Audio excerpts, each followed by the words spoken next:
Good morning, dear students. Today we'll discuss about carcinogenesis. Carcinogenesis यानी cancer कैसे होता है, इसके कुछ कारण हैं. So I have written here some reasons like chemical carcinogenesis, radiation carcinogenesis, और इसको हम लोग कह सकते हैं फिजिकल कार्सिनोजेनेसिस. ओके, या फिजिकल भी हो सकता है. सो माइक्रोबियल एजेंट्स भी होते हैं जो कार्सिनोजेनेसिस कर सकते हैं, microbial agents and hormonal carcinogenesis. So सबसे पहले we will discuss about chemical carcinogenesis. Chemical carcinogenesis जैसे अगर डिस्कस करते हैं, सो सबसे पहले जैसे इंग्लैंड में बहुत पहले की बात है कि वहाँ पर चिमनी वर्कर्स जो होते थे उनको एक स्क्रोटल कैंसर हो जाया करता था, जो कि बाद में पता चला कि जो चिमनी से निकलने वाली फ्यूम्स हैं या धुएं हैं, इनसे जो है उनको कैंसर होता है. और वहाँ से इसकी जानकारी स्टार्ट हुई, जो कि फिर बाद में बोला गया कि आप सब काम करने के बाद पूरे बॉडी को नहा करके जाएं और नहा धो करके जाएं, और जिससे ज़रा भी केमिकल आपके स्किन पे ना रह जाए.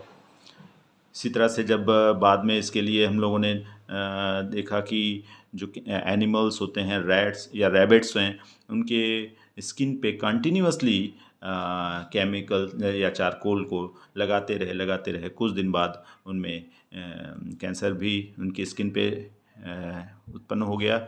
सो केमिकल कार्सिनोजेनेसिस की जो जैसे कैसे जनरेट होता है, इसको जानने के लिए कुछ इसके ऊपर रिसर्चेस भी हुई upon the rabbits and all. ठीक है. सो हम फिर इसके बारे में डिस्कस करते हैं कि what is the chemical carcinogenesis. Today will discuss about only chemical carcinogenesis. So chemical carcinogenesis दो स्टेप में होता है. एक होता है इनिशिएटर, जैसे इनिशिएशन होता है, शुरुआत होती है उसकी, and second is promotion. Okay, one is initiation and second is promotion. So जो इनिशिएशन होता है, इसमें भी दो तरीके के हैं कि एक मतलब शुरुआत हो जाती है, जैसे डायरेक्ट एंड इनडायरेक्ट इसके एजेंट्स होते हैं. लेकिन अभी मैं पहले तो बताता हूँ what is the initiation. So results from exposure to cells to a sufficient dose of the carcinogenic agent, जिसको initiator बोलेंगे, initiator, or initiated cells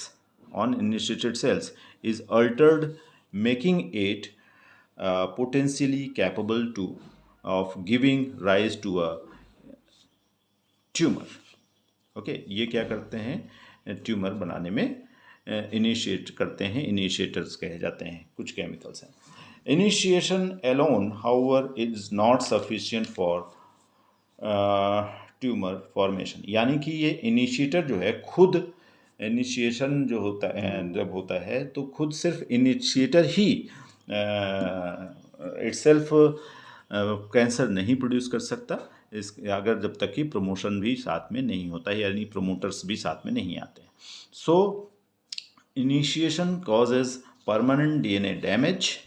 initiation जो होता है डीएनए डैमेज करता है. Therefore it is rapid and irreversible. ये rapid होता है, जैसे कि प्रमोशन रैपिड नहीं होता, स्लो होता है. बट जो आपका इनिशिएशन होगा, this is rapid and irreversible and has a memory. एक मेमोरी रहती है, अगर उसको फिर से प्रमोटर मिल जाएगा तो वो कैंसर जनरेट कर सकता है. Okay, so then B second number is promotion.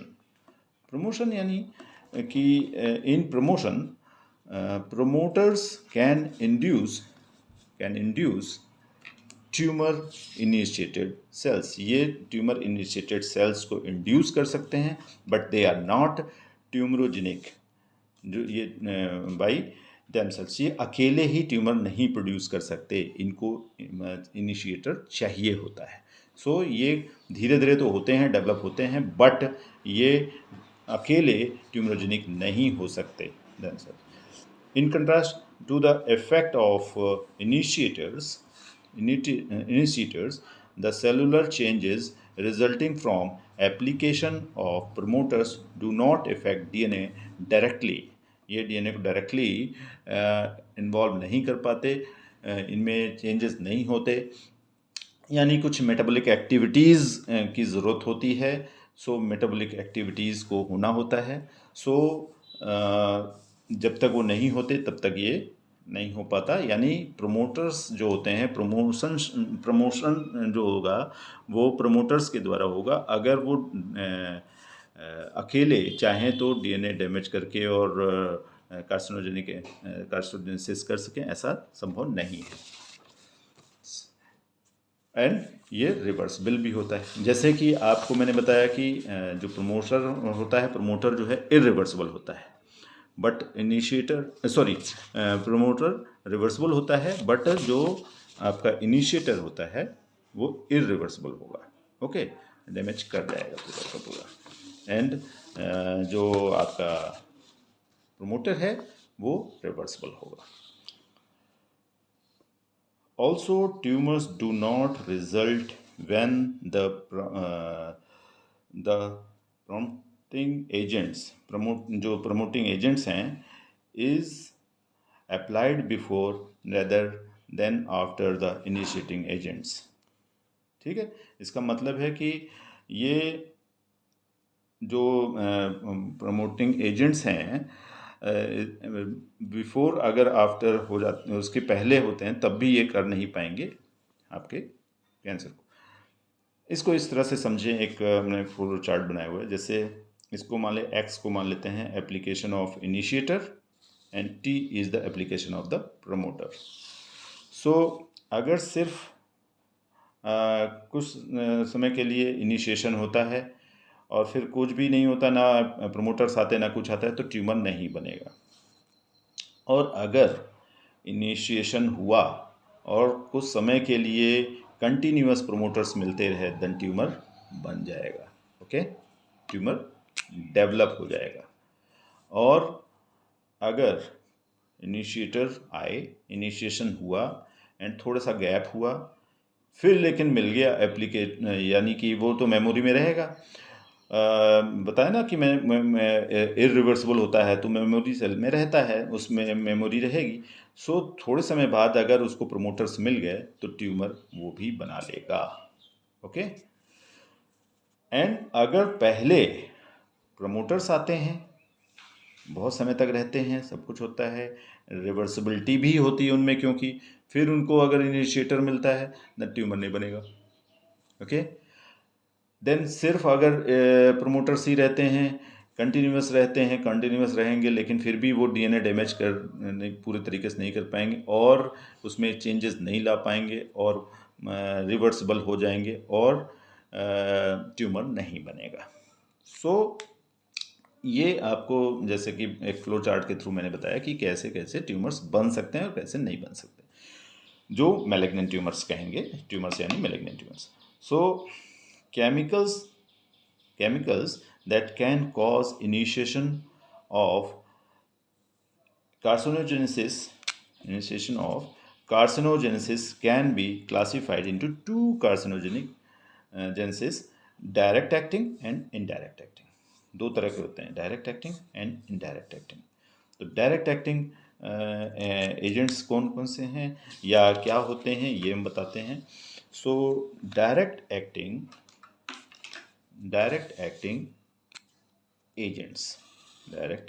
agents require no metabolic conversion। ये ऑलरेडी मेटाबोलाइज होंगे, इनको किसी तरह की मेटाबॉलिक एक्टिविटी की ज़रूरत नहीं होती है टू बिकम कार्सिनोजेनिक।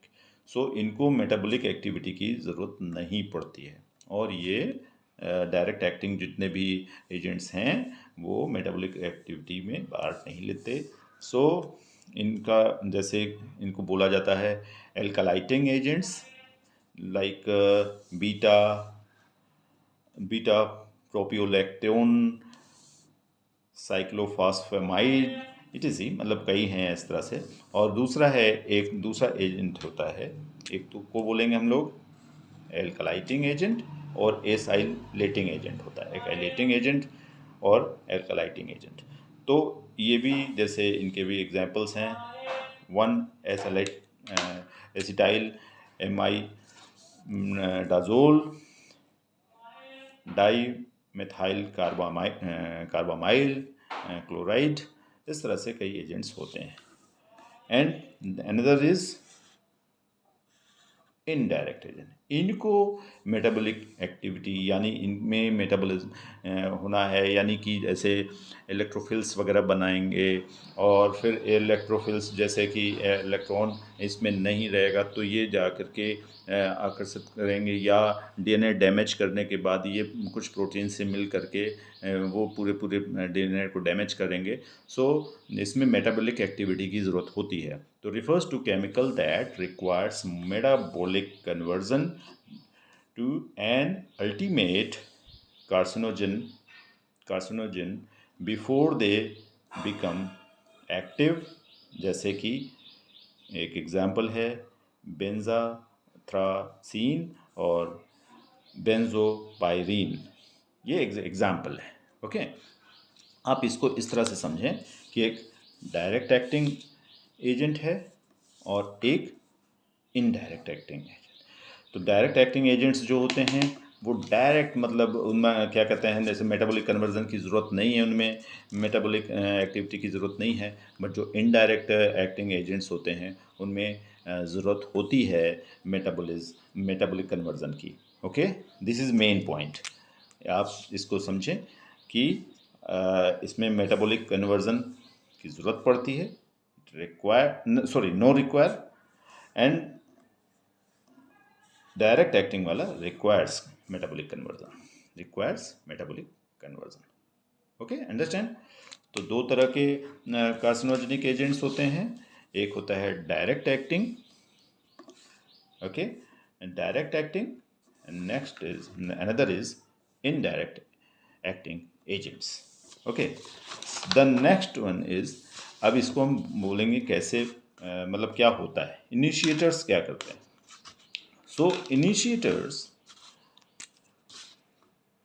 इनिशिएटर जो इनिशिएटिंग एजेंट्स हैं, mutations occur throughout genome and cell by chance, suffer damage to oncogene and tumour suppressor gene. जैसा कि मैंने पहले भी आपको बताया है कि जो ऑन्कोजीन होता है वो प्रोलिफरेशन के लिए आपके सेल्स में रहता है, वो प्रोलिफरेट कराता रहता है, और अगर ये नहीं होगा सो प्रोलिफरेशन में प्रॉब्लम आएगी और ये कुछ भी मतलब डैमेज हो जाएगा तो इसकी वजह से भी कैंसर हो सकता है। और ट्यूमर सप्रेशर जीन जो होता है, जो जैसे कि किसी ओवर ग्रोथ को या कुछ है वो सप्रेस करता रहता है, बट अगर ये भी नहीं रहता है तो इनमें भी अगर म्यूटेशंस वगैरह हो जाते हैं तो ये क्या होता है कि कैंसर को जनरेट कर सकता है। तो mutations occur throughout genome and cell by chance, suffer damage to oncogene and tumour suppressor genes. ठीक है, तो some carcinogenic agents interact with particular DNA sequence को जो है वो करते हैं, इंटरैक्ट करते हैं उससे जा करके, इलेक्ट्रोफिलिक हो करके उसके प्रोटीन्स को से इंटरैक्ट करेंगे and produce mutations that are clustered at hotspot, मतलब यही हॉटस्पॉट बना देंगे उसके, और मोनोक्लोनल एक्टिविटी को बढ़ावा देंगे और कैंसर प्रोड्यूस करने की क्षमता ला देते हैं। The commonly mutated oncogenes and tumour suppressors such as RAS, एक RAS है, एंड P53, ये जो जीन्स हैं बेसिकली इनके ऊपर ज़्यादा जाकर के वो अटैच होगा, और पर्टिकुलरली इम्पॉर्टेंट टारगेट्स, यही इम्पॉर्टेंट टारगेट्स होते हैं लगभग जब भी इस तरह से डीएनए के प्रोटीन्स के साथ या डीएनए डैमेज करना होता है तो इनके साथ ये मिलके जो एजेंट्स हैं मेटाबॉलिक एक्टिविटीज़ में अभी तो भाग नहीं ले रहे, डायरेक्ट इसी के ऊपर जा कर के ये अटैच होते हैं। ठीक है। An example of chemical carcinogenesis is alpha toxin beta B1, a naturally occurring agent. Example दे रहे हैं जैसे a naturally occurring agent produced by some strains of aspergillus. aspergillus मतलब एक फंगस है मान लीजिए, उसने उसके कुछ स्ट्रेन जो है अल्फा टॉक्सिन बीटा 1 को प्रोड्यूस करते हैं और ये क्या करेंगे, there is a strong correlation this good contaminant and the incidence of hepatocellular carcinoma, ये हेपेटोसेलुलर कार्सिनोमा को इंड्यूस करेंगे, यानी कि ये इनका जो केमिकल होता है वो जो निकलता है वो हेपेटोसेलुलर कार्सिनोमा करवा देता है। Interestingly, alpha beta 1 B1 produces mutations in the P53. ये क्या करता है, जो इसका ये निकला अल्फा टॉक्सिन B1, ये P53 जीन्स में म्यूटेशन करेगा और हिपेटोसेलुलर कार्सिनोमा डेवलप होगा। ओके, तो ये हो गई बात आपकी इनिशिएटर की। एंड देन प्रमोटर, हम बात करेंगे अब promoters की। So promoters, the carcinogenicity of the initiators is augmented by subsequent administration of promoters such as, कौन कौन से promoters हो सकते हैं, like such as phorbol ester, hormones, phenols and drugs, बहुत तरीके की ड्रग्स होते हैं। जैसे मान लीजिए कि ये कीमोथेरेपीज़ वगैरह में ड्रग्स होते हैं, कीमोथेरेपिक ड्रग्स होती हैं, बहुत सी ड्रग्स होती हैं जो कि कार्सिनोजेनिक एजेंट्स के रूप में कहते हैं, that by themselves are non tumorigenic होती हैं। Application of promoter leads to proliferation and clonal expansion expression करेंगे clonal expression of initiated muted cell. ये लाइन समझिए कि जब ये जो हैं वैसे तो नॉन ट्यूमरोजेनिक होते हैं, बट एप्लीकेशन ऑफ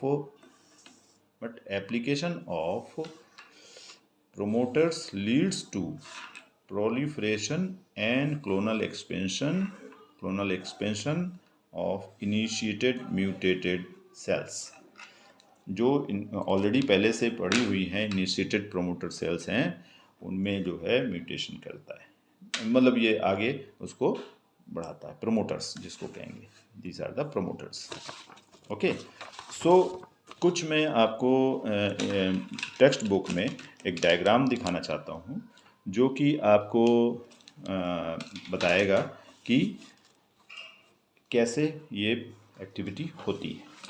लाइक मैं दिखाना चाहता हूँ this one, like direct acting carcinogens and indirect acting carcinogens. Okay, direct acting carcinogens and indirect carcinogens. So ये टारगेट सेल्स, मतलब जो जिस सेल्स पे जाके इनको टारगेट करना है, यानी मोनोक्लोनल होता है तो कुछ ही सेल्स पे ये टारगेट करेंगे, तो टारगेट सेल्स पे गए और इनिशिएशन का प्रोसेस स्टार्ट हुआ और रिएक्टिव इलेक्ट्रोफिल्स को तैयार करेंगे। वो इलेक्ट्रोफिल्स यानी रिएक्टिव इलेक्ट्रोफिल्स यानी कि उसमें इलेक्ट्रॉन डिफिसिट वो बनेगा एंजाइमेटिक चेंजेस के थ्रू, और वो जो है जा करके टारगेट मॉलिक्यूल्स और चीफली डीएनए पे जा करके उसको डैमेज करेंगे, और यहाँ तक जो है आकर के इनिशिएशन का प्रोसेस होगा और वो परमानेंट डैमेज करता है। देन प्रमोशन का प्रोसेस स्टार्ट होता है कब, जब उसको मतलब ये जहाँ तक जो है इनिशिएटेड म्यूटेटेड सेल्स आती हैं और इनिशिएटेड सेल्स में ही अगर clonal proliferation and alteration promoters के द्वारा होता है देन न्यूप्लास्टिक सेल्स डेवलप होती हैं. Okay, then neoplastic cells develop होती हैं. एंड द नेक्स्ट इज ये, जैसे कि आप देखें ये टारगेट सेल्स है, इनिशिएटर रिएक्टिव्स आए और इसको इनिशिएटेड म्यूटेट सेल्स में प्रमोटर्स का यूज़ हुआ, यानी प्रमोटर्स आए और इसको डैमेज कर दिए पूरे सेल्स को और म्यूटेटेड हो गए और हिपेटोसेलुलर कार्सिनोमा डेवलप कर लिया. ओके, तो by this way chemical carcinogenesis occurs and there are a lot of agents like आप देखिए कैसे कैसे ये कार्सिनोजेनेसिस करते हैं. जैसा कि मैंने बताया था initiators and promoters, initiators and promoters यानी प्रोमोटर्स ऑफ कार्सिनोजेनेसिस, इसके एग्जांपल्स हैं ये. एंड इनिशिएटर ऑफ कार्सिनोजेनेसिस, इसके डायरेक्ट एक्टिंग वाला मैंने बताया और इनडायरेक्ट एक्टिंग वाला बताया. ओके, सो डायरेक्ट एक्टिंग से कई जैसे एल्कलाइटिंग एजेंट्स हैं, एंटी कैंसर ड्रग्स वगैरह हैं, बीटा प्रोपियोलैक्टोन है, एपॉक्साइड्स हैं. ये आपके ल्यूकीमिया लिम्फोमास डेवलप करें, ल्यूकीमियाज डेवलप करते हैं. देन डायरेक्ट एक्टिंग कार्सिनोजेंस हैं. ओके, जो इनको प्रो कार्सिनोजेंस बोलेंगे. तो इसमें कई हैं, बेंजोपायरिन है, ये सब मतलब डायरेक्ट एक्टिंग वाले हैं. तो ये lung cancer, skin cancer, cancer of oral cavity, sarcomas ये डेवलप करते हैं. इसी तरह से एरोमेटिक एमाइंस हैं जो कि ब्लैडर कैंसर वगैरह भी करते हैं. नेचुरली ऑकरिंग प्रोडक्ट्स हैं लाइक अल्फा टॉक्सिन, मैंने B1 बताया था जो एस्परजिलस से निकलता है, ये हिपेटोसेलुलर कार्सिनोमा डेवलप करता है. इसी तरह से एक्टिनोमाइसिन D है, ये भी हिपेटोसेलुलर कार्सिनोमा डेवलप करता है. Then there are lot of agents to produce some chemicals and can induce or initiate the carcinogenesis, and after that promoters can do some work and become malignant tumors. Okay, आप इसको एक बार text book में अच्छे से देख लेंगे तो आपको ये एग्जाम्पल्स भी अच्छे से हो जाएंगे. इसी तरह से जैसे प्रमोटर्स में हैं, मैंने बताया ना, फॉर्बोलिस्टर्स हैं, फेनॉल्स हैं, हार्मोन्स हैं, एस्ट्रोजन हार्मोन है, जैसे कि ये बहुत ज़्यादा अगर प्रोलिफरेशन में जैसे काम आता है. अगर इसमें कोई जेनेटिक म्यूटेशंस हो जाता है एस्ट्रोजेनिक उसमें, तो आपको ये कैंसर हो जाता है, यानी कि सर्वाइकल कैंसर्स वगैरह ये डेवलप होते हैं. ड्रग्स हैं, कुछ ऐसी जो ड्रग्स हैं जिसोफिनोबैक्टीरियल ड्रग्स, बारबिटाल ड्रग्स हैं, ये सब भी ऐसा काम करते हैं. ठीक है, सो आप इस फ्लो चार्ट को एक बार अच्छे से देख लेंगे और फिर इसके बाद हम लोग डिस्कस करेंगे another carcinogenic agents like physical agents and microbial agents and